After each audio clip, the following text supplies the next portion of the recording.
Boa noite, gente. Boa noite. Bom, primeiro deixa eu me aliviar um pouquinho. É a primeira vez que eu dou uma palestra assim, então vou fazer o meu melhor. Estou um pouquinho nervoso, mas acho que eu vou conseguir entregar para vocês e é o meu compromisso entregar para vocês um conteúdo de bastante qualidade essa noite. Eu quero começar apresentando a equipe do Cão Experts. A minha esposa, Priscila Roster. Ela é jornalista, ela já passou pela CBN, pela Folha de São Paulo, ela foi apresentadora do programa Refrão, atualmente trabalha no TST, e ela trabalha no Cão Expert, fazendo com a gente todo esse conteúdo maravilhoso que a gente tem entregue. Quem não conhece ainda, eu sei que de vez em quando vocês vão dar uma zapeada aí no celular durante a palestra, então se aproveita para já zapear a nossa página do Facebook do Cão Expert, tá bom? E o Vitor, que é designer e redator publicitário, ele é o grande responsável pela revisão dos nossos conteúdos e pela beleza que a gente consegue entregar em todos os vídeos. Então tudo que vocês veem de bonito no Cão Experts, cada logo, cada símbolo, cada conteúdo, cada boa filmagem que é feita, é responsabilidade dele. A parte feia, vocês deixam para mim que eu não fotografo tão bem assim, mas eu faço o melhor que eu posso. Bom, pessoal, eles não vão falar tanto, eles não vão participar aqui agora ativamente falando, então eles vão se sentar para participar aqui me dando uns toques de vez em quando. E a Pipoca vai ficar aqui sentada no palco junto com a gente, e ela também é uma palestrante da noite. Bom, pessoal, o tema que a gente tem aqui, eu não vou com o cliquezinho de passar os slides. A palestra é sobre como arruinar e reconstruir seus sonhos. A palestra, a gente não está totalmente focado no projeto Cão Experts. A gente está focado aqui em contar para vocês a história que nos levou a chegar ao Cão Expert. Nós vamos falar um pouquinho no final, um pouquinho mais sobre isso, né? Mas o que eu quero contar é um pouquinho do que aconteceu na minha vida e que me trouxe a esse momento, que é um momento de muita realização para a gente.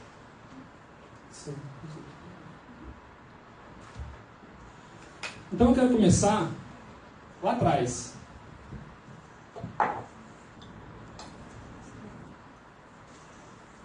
Eu quero começar contando para vocês, quando eu tinha 12 anos de idade, foi lá que eu considero que minha história começou, a minha história de tentar empreender.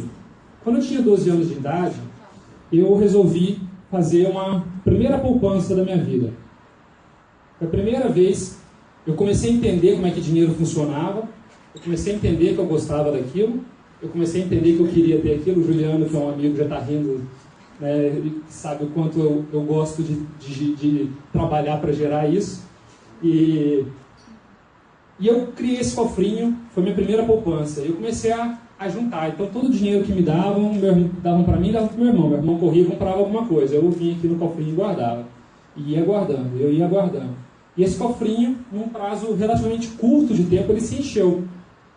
E eu tinha um objetivo muito claro na minha cabeça com esses 12 anos de idade, do que eu queria fazer com aquele dinheiro. Eu queria perguntar para vocês, o que uma criança de 12 anos vai fazer com um cofre cheio de dinheiro? E eu vou falar quantia. Não é exata porque eu não lembro quanto eu tinha, mas eu lembro que eu comprei e eu sei o valor que teria hoje para comprar. Aproximadamente R$2.000 eu tinha com 12 anos dentro daquele cofrinho. Eu juntei para aproximadamente R$2.000 a valores de hoje. O que vocês comprariam com 12 anos com R$2.000? Videogame, bicicleta, um drone, mobilete. Gente, vocês estão errando feio. Vocês estão errando feio. Ninguém chegou nem perto, gente. Não, investir na bolsa é um pouquinho demais também.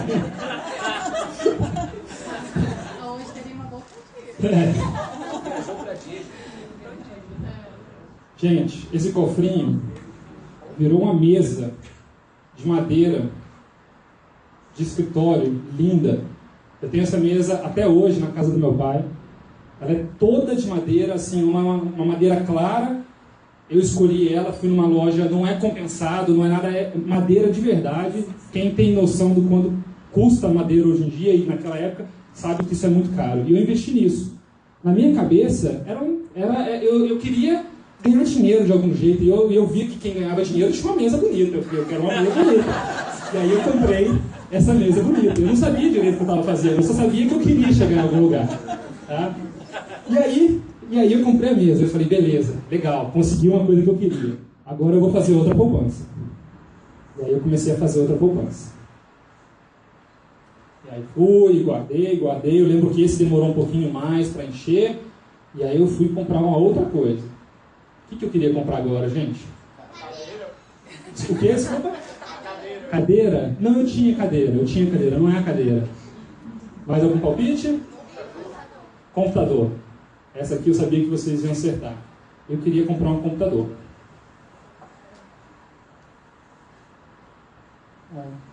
Mas, porra, perdoem meu desenho, gente. Eu faço o melhor que eu posso, mas não é muito minha praia.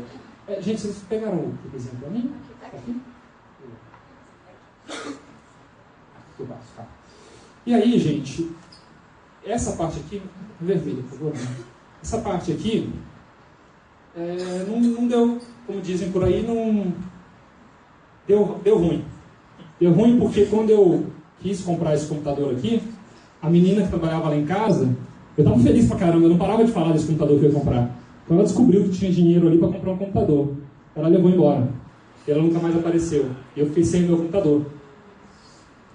Então foi a primeira vez na minha vida em que eu tive um obstáculo para me parar. Foi a primeira vez que eu chorei, que eu senti a sensação dura de que a vida bate na gente. E que a gente planeja e as coisas não acontecem como a gente espera. E aquilo eu lembro das sensações que eu tive. Foram dias para eu me acostumar, a raiva, depois eu culpei todo mundo, depois eu exigi que meu pai me desse aquele dinheiro porque ele tinha que ter ajudado.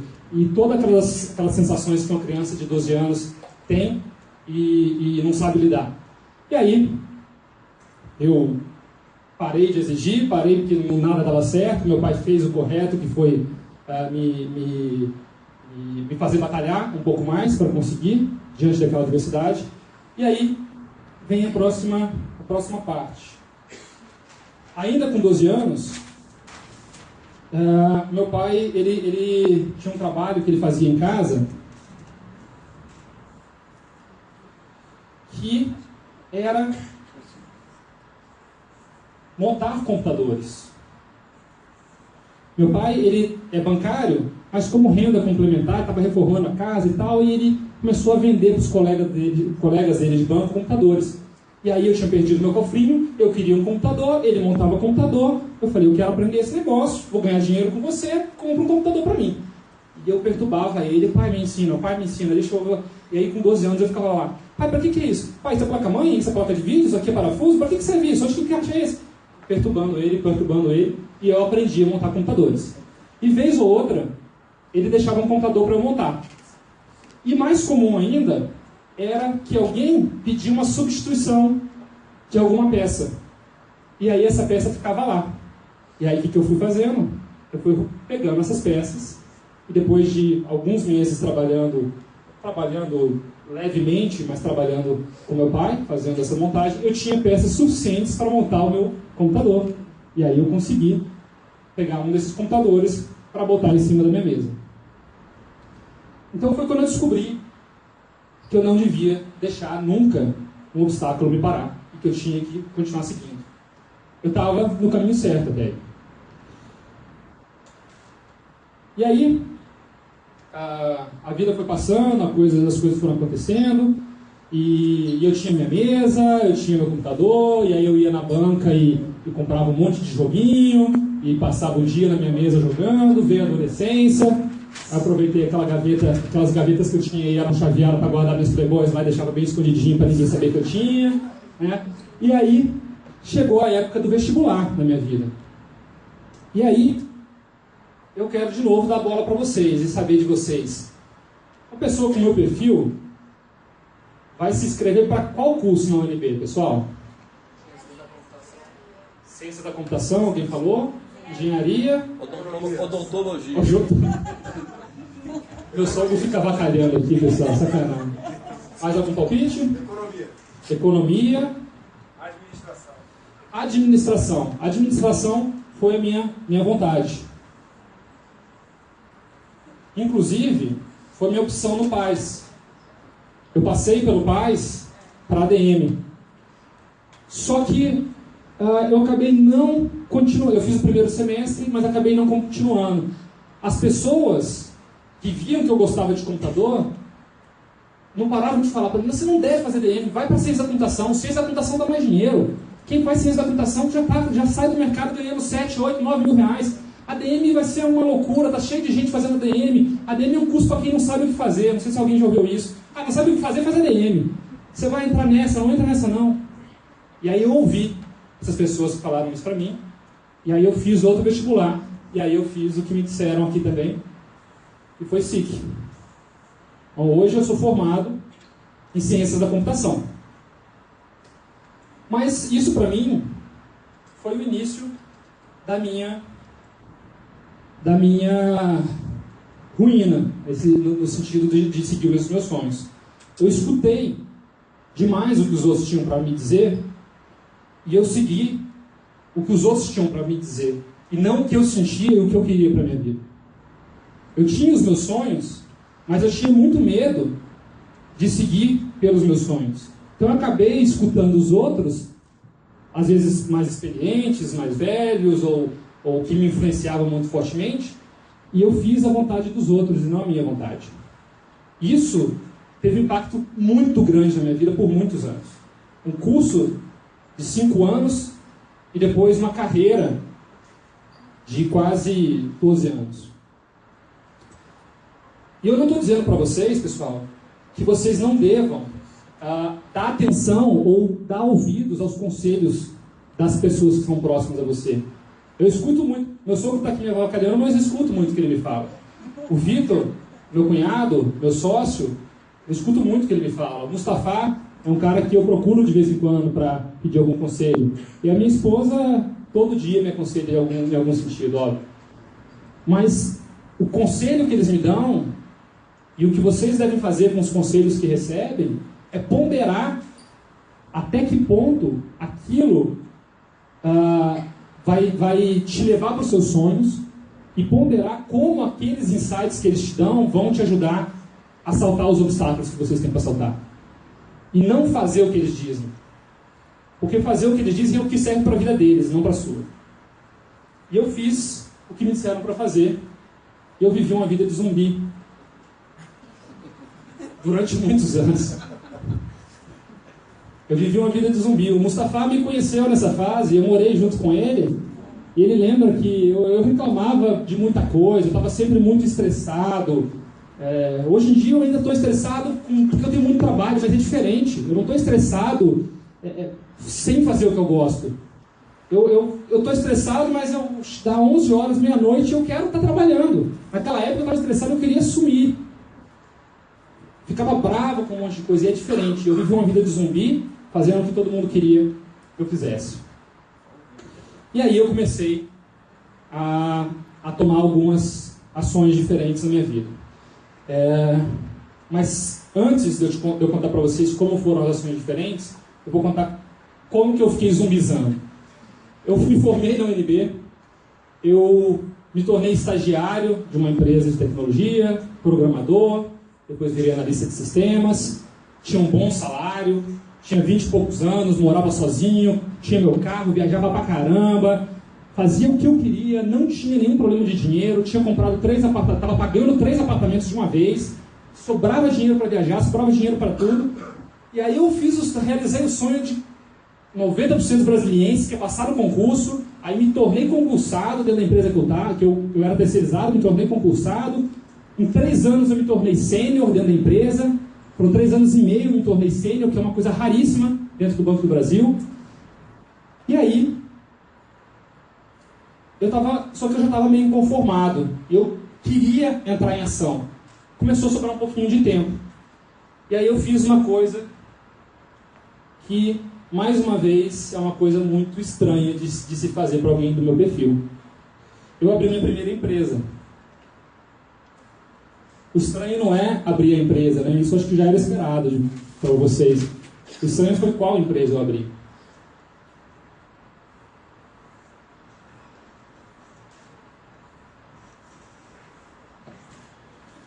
abri a Dedetizadora Brasil. Acho que ninguém esperava por essa. A Dedetizadora Brasil foi minha primeira empresa, foi minha primeira loucura. Meu pai queria me matar, ele ficou indignado. Ele é um concursado do Banco do Brasil de carreira.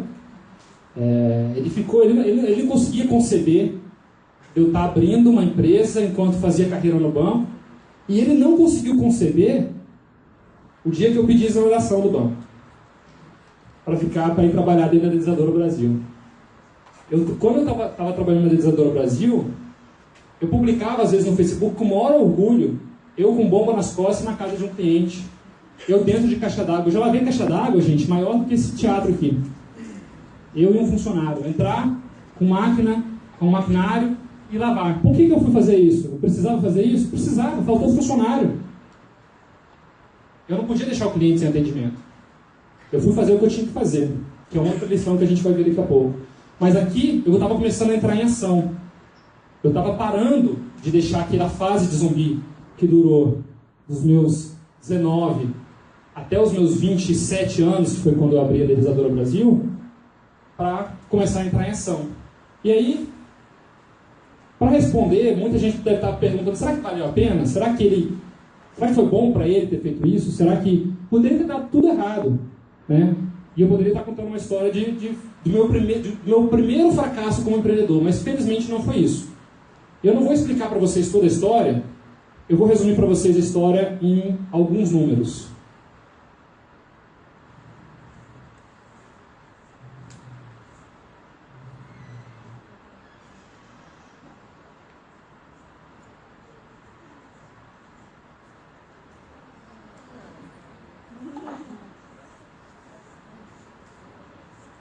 Todo mundo consegue ver o que está escrito aqui?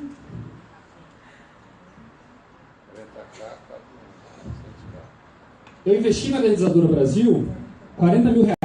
Eu vendi ela, finalizei a venda tem uma semana. Uma semana, amor? 2 semanas. O valor de venda da empresa foi de 900 mil reais. Da minha metade, porque eu tinha um sócio. E isso foi para mim um grande incentivo. De eu entender que seguir meus sonhos e não ouvir. Porque se eu tivesse ouvido a plateia que está aqui hoje, a hora que eu falei de abrir a Dedetizadora, todo mundo riu. Então, se lá atrás eu tivesse perguntado para vocês, eu não teria conseguido fazer isso. Isso aqui eu vou resumir, isso aqui é um rendimento de 2.250% no ano, tirando todos os salários e remunerações que eu recebi durante. Tá? Então, é algo que você não encontra em lugar nenhum. Além disso, eu gosto de trabalhar pouco, só que não. Então, quando eu chegava em casa, eu falava, minha empresa precisa ser bem gerenciada, minha empresa precisa ser bem gerenciada, eu preciso ter controle dela. E eu comecei, no meu horário fora da Dedetizadora, a trabalhar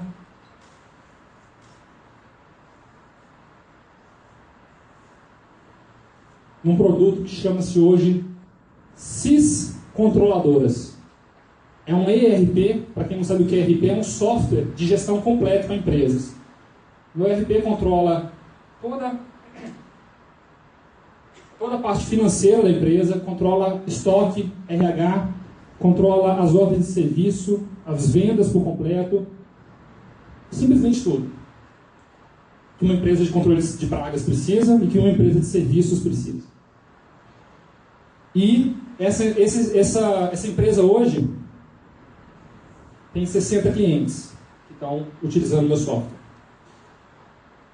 Nada disso teria acontecido se eu não tivesse saído da minha inércia, se eu não tivesse parado de dar ouvidos para tudo que me diziam, e se eu não tivesse me colocado em ação, mesmo que eu não tivesse clareza do meu caminho. Renato, você quer fazer alguma pergunta? As meninas normalmente... Pode fazer? Por que eu comecei com dedetizadora? Eu tinha prestado consultoria para uma empresa de dedetização. Eu vi que o mercado era um mercado pobre de organização, pobre de qualidade, e eu me considero bom em gerar organização e gerar qualidade. Eu falei, esse mercado vai ser fácil para mim. Foi por isso. Simples assim. Não teve Não teve muito segredo. Tá? E aí eu me coloquei em ação e saí um pouquinho da minha zona de conforto, e tudo isso se reflete nisso que eu coloquei no quadro para vocês. Tudo isso não, esse pouco se reflete nisso aqui. E aí o sonho começa de novo. E agora eu estou deixando de ser um zumbi. Agora eu estou voltando a viver minha vida. Agora eu estou voltando a ser quem eu sou. Depois de muitos anos parado e vivendo a vida dos outros, uma vida que eu não queria viver, minha vida começa a ir para onde eu quero. Isso aqui foi em 2011.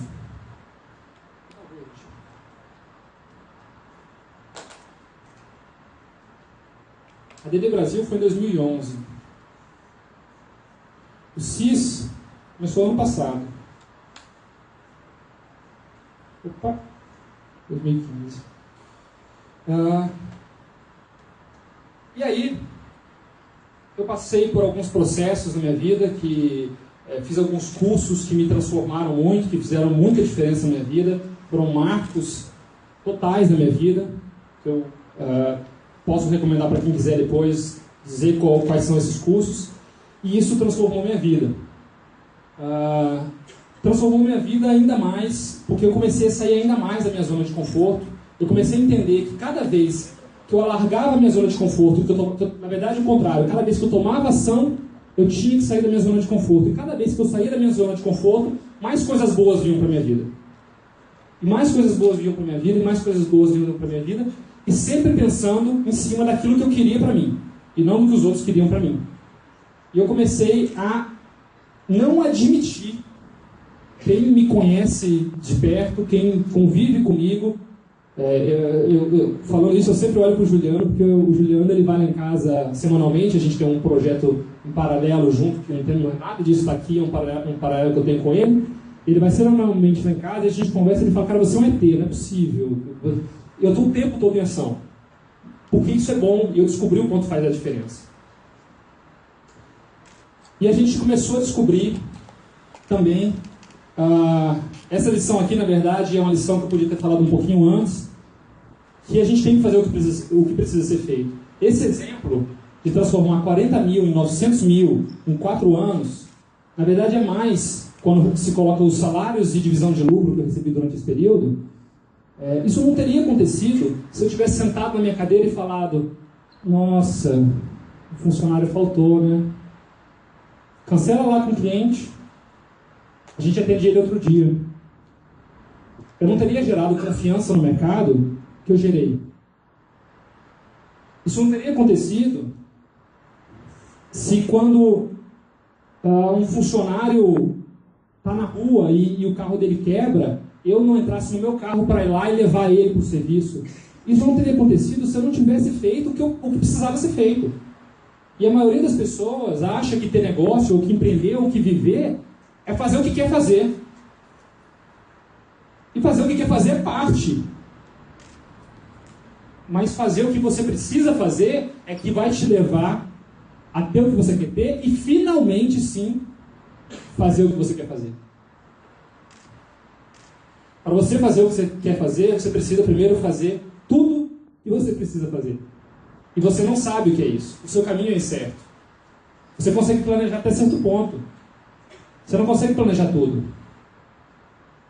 E aí, quando apareceu a primeira lacuna, que você não sabe, o que a maioria das pessoas faz, e eu sei disso porque eu já tentei empreender com muita gente, é parar. E como é que passa daqui? Não sei. Ou, tem que chamar alguém. Isso não funciona, gente. Isso não funciona. Pode funcionar se você tiver recursos ilimitados na sua mão. Você tem recursos limitados, aí você chama sempre alguém para resolver seus problemas, mas a vida não funciona assim. E quando você tem recurso limitado, você faz o que você precisa fazer dentro dos seus recursos. Eu aprendi também, dentro desse cenário todo, que eu me deixei guiar pelos meus medos muito tempo. Por que eu escutei o conselho das pessoas de que eu devia fazer ciências da computação e não administração?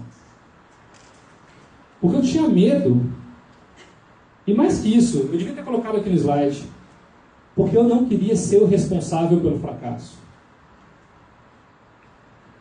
Se eu faço administração contra a vontade de todo mundo, meu pai me dizia, não faça administração, e eu fracassasse, a responsabilidade do meu fracasso era só minha.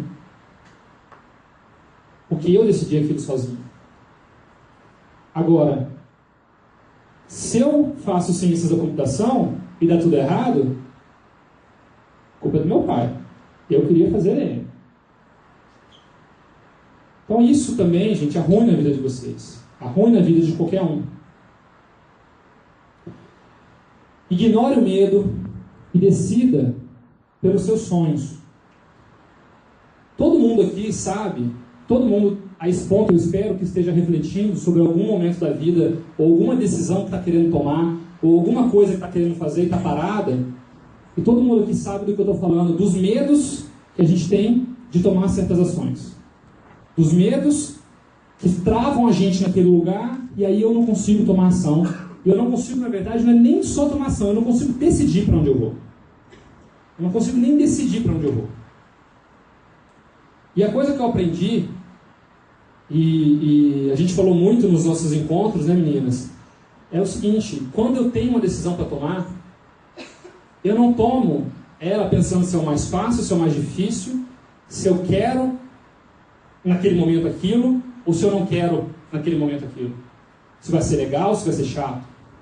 Eu olho para a minha vida, eu olho para quem eu quero ser, eu olho para os meus sonhos, e aí eu decido. O meu sonho é ser empresário. Eu devo continuar no Banco do Brasil? Não. Óbvio que não. Mas você vai ficar sem salário. Ah, você não vai ter... Você ganha muito bem lá. Você tem estabilidade. Tá, gente, mas isso é o medo falando. Isso não é o meu sonho decidindo para mim. Quem está decidindo para mim é meu sonho. Quem está decidindo a vida de vocês é o medo de vocês. Aqueles que já sacaram isso, que ótimo. Mas eu tenho certeza, pela experiência que eu tenho de conversar com um monte de gente que eu converso sobre esses assuntos, é que as pessoas, muitas vezes, com idades super avançadas, não sacaram isso ainda. Um desses cursos que eu fiz, tinha uma senhora de 83 anos, e ela não tinha sacado isso. Foi muito interessante quando essa mulher sacou isso, com 83 anos. Se vocês sacarem isso aqui dessa palestra, eu já vou me sentir a pessoa mais honrada do mundo por ter estado aqui. Não deixem mais os medos de vocês decidirem. E aí, veio o momento mais especial da minha vida. Veio um momento que esse momento realmente mudou minha vida. Foi o meu casamento com essa mulher linda que está aqui comigo agora. E quando a gente se casou, a Priscila, ela me ensinou muitas coisas que eu não conhecia. Eu falei de muita coisa para vocês até agora, mas eu não falei para vocês dos meus hobbies, eu não falei para vocês do que eu fazia no meu tempo livre, eu não tinha nenhum tipo de sonho ligado a isso. Mustafa Alia fez assim. E quando eu conheci a Priscila... Me dá o vermelho, irmão.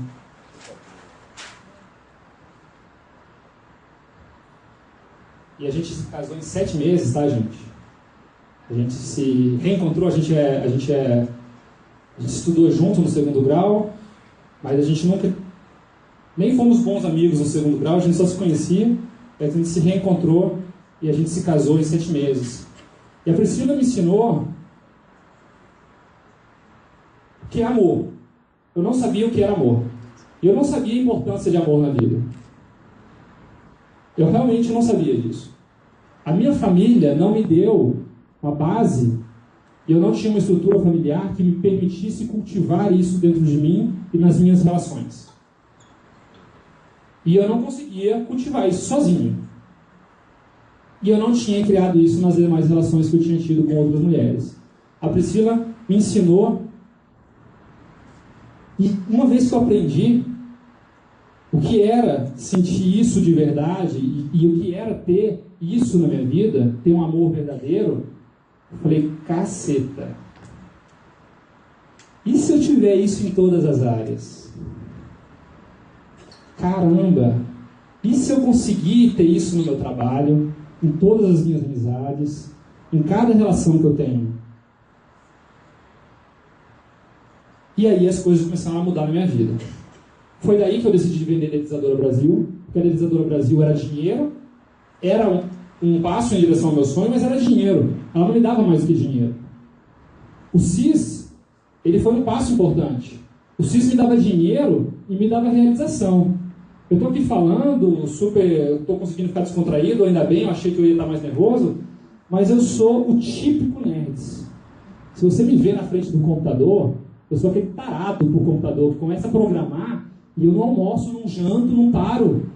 A minha esposa, ela, às vezes eu estou lá trabalhando, programando, desenvolvendo o CIS, ela chega com um prato de comida e coloca na minha frente, come. São 3 horas da tarde, você não tomou nem café ainda. Eu sou parado por computador, eu fico lá o tempo todo se precisar, mas é realização com dinheiro. Ainda não tinha a parte do amor na minha vida profissional. E aí, tem outro acontecimento que eu ainda não contei para vocês, que foi o surgimento... Essa não é essa, tá, gente? Essa é a Pandora. A Priscila chegou lá em casa um dia, era um domingo de manhã, eu estava dormindo, super cansado do dia anterior. Ela chegou, ela parecia o macaquinho do Rei Leão, segurando um cachorro, que ela nem sabia segurar, ela nem gostava de cachorro na época. Ela aprendeu a gostar de cachorro com a Pandora e a gente ganhou a Pandora. E aí, estava passando num programa de TV que Chow Chow é um bicho perigoso. Eu ia pra rua com a Pandora, todo mundo falava, meu Deus, essa cachorro, longe de mim. E aí eu fiquei preocupado, falei, pô, eu preciso educar bem esse cachorro. E aí eu comecei a aprender muito sobre isso, li vários livros, estudei tudo que eu podia estudar e a gente educou muito bem a Pandora. A Pandora, se bobear, ela conhece mais Brasília do que muitos de vocês. A Pandora conheceu mais restaurantes, mais cafés, mais parques do que a maioria de vocês. Só que ela viveu só 1 ano, gente.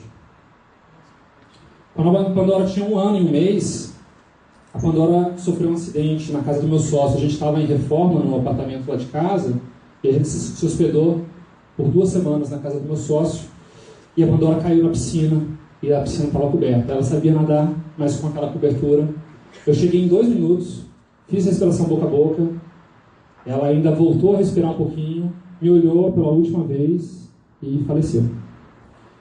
E para quem tem cachorro, sabe que o cachorro, o sentimento é muito semelhante ao sentimento de um filho.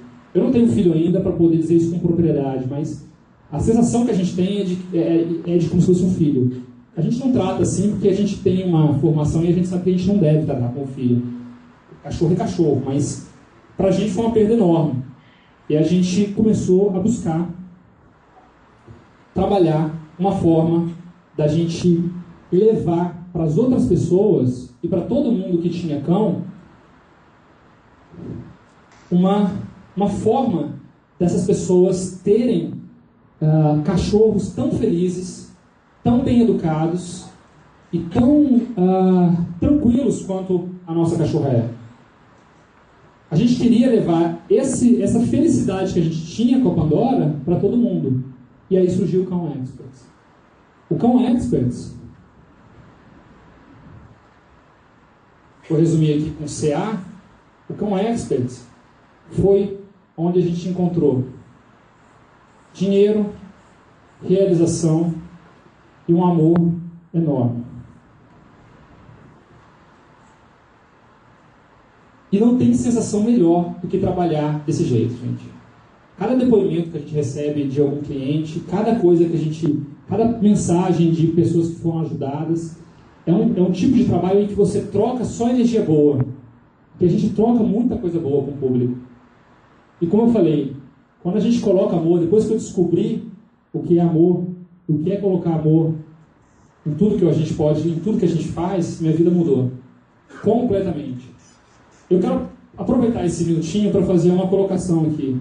Se vocês acham que na empresa de vocês, que no espaço de vocês está faltando amor, está faltando comunicação entre as pessoas, está faltando um espaço para vocês estarem, um espaço de maior interação entre as pessoas, não tem melhores pessoas do que essas duas que estão aqui para levar isso para vocês. Eu faço reuniões semanais com elas, eu sei que elas são capazes. Tá? E elas são incríveis para trazer isso para o espaço da gente. E aí surgiu o Cão Experts. Eu tenho agora pouquinhos minutos para contar para vocês o que é o Cão Experts, mas a palestra era realmente para contar toda essa lição, mas eu queria contar para vocês. Quem ainda não curtiu, por favor, tá todo mundo liberado a pegar o celular aí e procurar o Cão Experts. O Cão Experts é um projeto que tem como principal foco,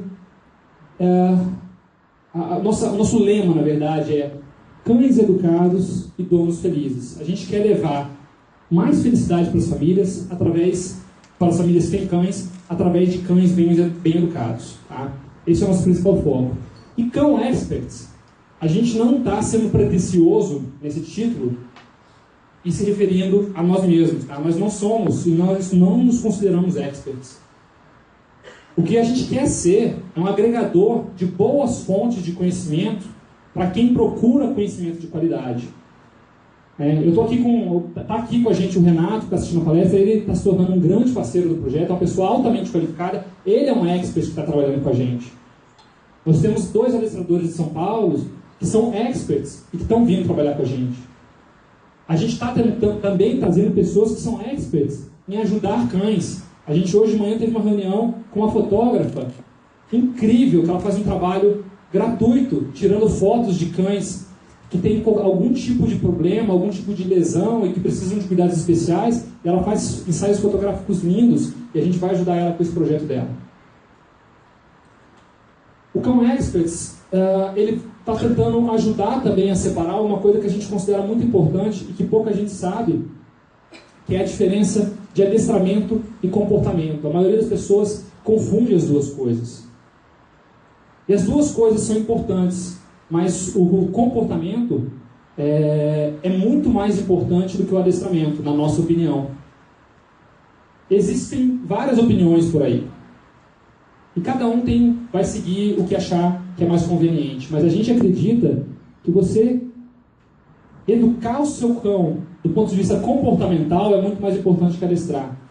A Pipoca, ela não está aqui desse jeito, né, linda? Porque ela é adestrada. Ela está aqui desse jeito, quietinha, com o barulho que eu estou fazendo, com essas luzes em cima dela, com tanta gente, porque ela entende qual é o espaço dela no convívio social. Ela entende como ela deve se comportar, ela foi bem socializada. E o que falta aqui para os nossos cães, ela está pedindo petisco. Ela está pedindo petisco. Não pode elogiar, né? Não pode elogiar demais, né, Marcelo? Então, o que falta muito para os nossos cães e a gente quer entregar é isso, é a questão é a questão de a gente ter cães muito mais bem socializados. Tá? Todo mundo entende? Eu queria que vocês levantassem a mão para saber. Todo mundo aqui entende? Quem entende o que é comportamento e o que é adestramento? Alguns, 1, 2, 3, 4, 5, 6. 6 entendem, 7, 8, 9, 10. 10 pessoas entendem a diferença. Então eu vou explicar rapidinho. Adestramento, abre o potinho para mim, amor. Para não ter erro e eu não passar vergonha, eu trouxe o petisco que a Pipoca mais gosta aqui, para qualquer coisa que eu pedir ela fazer, tá? Então, pode soltar aqui um pouquinho, amor? Pipoca, vai para trás um pouquinho. Não solta totalmente, não. Não, pode deixar. Pipoca, vai para trás. Para trás? Isso. Bate aqui. Muito bem. Pipoca, pula aqui para mim. Aí, minha linda. Isso aqui é adestramento. É quando você condiciona o seu cão com palavras ou gestos para que ele faça o que foi mandado no momento exato do comando. Isso é adestramento. Agora, todo o resto que vocês viram, quem estava lá fora viu a Pipoca deitada, brincando com uma criança que estava lá, né? Fazendo super tranquila nesse ambiente, agora, nesse momento aqui deitada, ela não está avançando no pote, ela sabe que está cheio de petisco ali, estava aberto, a Priscila acabou de fechar. Tudo isso é uma questão de comportamento. Tem condicionamento envolvido? Tem, mas é comportamental. É o seu cão saber como se comportar diante das principais maneiras, diante das principais situações. Bom, gente, eu tenho muito mais coisa que eu queria falar para vocês. Eu tenho muito mais coisa que eu queria falar do meu projeto, mas eu não consigo falar tudo aqui. Lá no nosso canal, a gente tem vários vídeos, vários artigos escritos pela Priscila, vários vídeos gravados por mim. A gente lança material gratuito, a Priscila sempre reforça, é gratuito, todo santo dia, para quem tem cão e quer informação de qualidade. Tá? Se vocês não têm cão, eu tenho certeza que algum amigo, alguém que vocês conhecem, o pai, a mãe tem, e indique para eles, porque vai fazer diferença para eles, sem dúvida nenhuma. Quem será que tem cão aqui? Só para a gente saber. Quem tem cão, gente? Vamos lá. É quase todo mundo. É quase todo mundo. Então, todo mundo pode tirar proveito do nosso projeto e interagir com a gente, perguntar, tirar dúvidas. A gente responde todo mundo, sem exceção. A gente ajuda todo mundo, sem exceção, que precisa, tá? Pessoal, e tem mais uma coisinha que eu queria para finalizar. Você tá aí com... Tá? Só para finalizar, pessoal. Desculpa que eu estou estourando um pouco do tempo, mas isso é importante, pessoal. Isso para mim é a parte mais importante da palestra, tá? Eu queria muito que vocês me ajudassem nessa parte, porque a gente estava super ocupado ontem. Segura pra mim aqui. A gente estava ontem super ocupado preparando essa palestra e a gente não teve o tempo para comemorar o aniversário da Pipoca, que foi ontem. Ela fez 1 ano de idade e eu queria que vocês me ajudassem a cantar os parabéns para ela, para a gente encerrar aqui nossa palestra. Quem vai começar os parabéns é a Pipoca, tá, gente? Ela vai bater a primeira palma e a gente vai junto com ela. Pipoca, fica aí? Fica. 1, 2, 3 e... Parabéns pra você.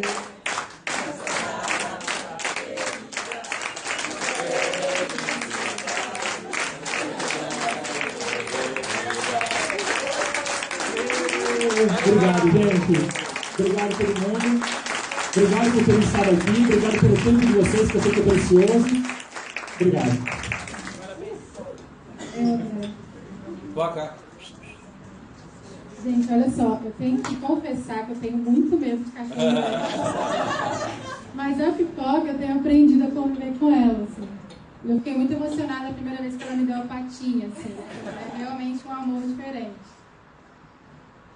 Obrigada Priscila, obrigada Vitor, obrigada André. Sempre um grande aprendizado.